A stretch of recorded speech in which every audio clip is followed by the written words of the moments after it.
पृथ्वी पर आने का मकसद जब रामचंद्र जी का पूरा हो गया, तब राम जी को किसी साधारण मनुष्य की तरह अपने शरीर को त्यागना था। लेकिन हनुमान जी के रहते यमराज भगवान राम तक कैसे आ सकते थे?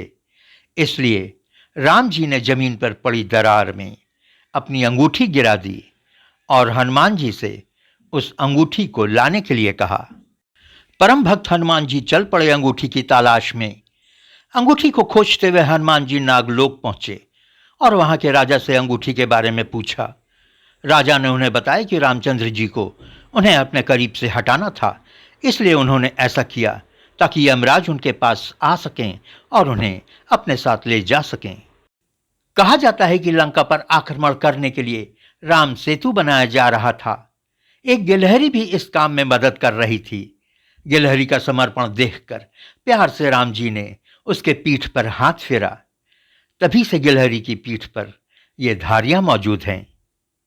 रावण खुद को अजेय समझता था, लेकिन किन्हीं वजहों से राजा अनरण्य ने उसे शाप दिया था कि उनके ही वंश का कोई व्यक्ति उसे मारेगा।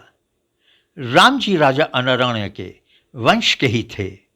राम जी जानते थे कि रावण महाज्ञानी है, इसीलिए राम जी ने रावण को महाब्राह्मण कहकर पुकारा था। इसीलिए रावण की मृत्यु के समय राम जी ने लक्ष्मण को उसके पास ज्ञान प्राप्त करने के लिए भेजा था।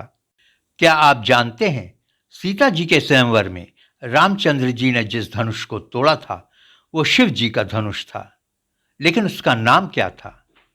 उसका नाम था पिनाक। परशुराम ने जब रामचंद्र जी से विष्णु भगवान के धनुष पर प्रत्यंचा चढ़ाने के लिए कहा, तो राम जी ने आसानी से यह कर दिखाया। परशुराम जी तब जाकर जान पाए कि रामचंद्र जी विष्णु के अवतार हैं। अगर ये जानकारी आपको अच्छी लगी हो तो प्लीज़ लाइक, शेयर और सब्सक्राइब करें।